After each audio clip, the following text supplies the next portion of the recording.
Classic American Short Stories. The Lightning Rod Man by Herman Melville. What grand irregular thunder, I thought, standing on my hearthstone among the Acroceraunian hills, as the scattered bolts boomed overhead and crashed down among the valleys, every bolt followed by zigzag iridations and swift slants of sharp rain, which audibly rang like a charge of spear bolts on my low-shingled roof. I suppose, though, that the mountains hereabouts break and churn up the thunder, so that it is far more glorious here than on the plain. Hark! Someone at the door. Who is this that chooses a time of thunder for making calls? And why don't he, man-fashion, use the knocker instead of making that doleful undertaker's clatter with his fist against the hollow panel? But let him in. Ah, here he comes. Good day, sir. An entire stranger. Pray, be seated. What is that strange-looking walking stick he carries? A fine thunderstorm, sir.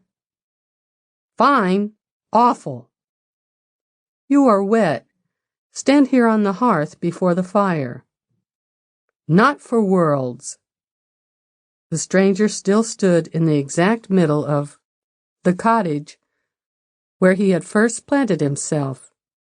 His singularity impelled a closer scrutiny. A lean, gloomy figure, hair dark and lank, mattedly streaked over his brow. His sunken pitfalls of eyes were ringed by indigo halos, and played with an innocuous sort of lightning, the gleam without the bolt. The whole man was dripping. He stood in a puddle on the bare oak floor, his strange walking stick vertically resting at his side. It was a polished copper rod, 4 feet long, lengthwise attached to a neat wooden staff, by insertion into 2 balls of greenish glass, ringed with copper bands. The metal rod terminated at the top tripod-wise in 3 keen tines, brightly gilt. He held the thing by the wooden part alone. Sir, I said, bowing politely, have I the honor of a visit from the illustrious god Jupiter Tonans?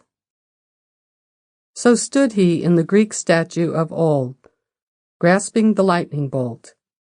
If you be he, or his viceroy, Sample complete. Ready to continue?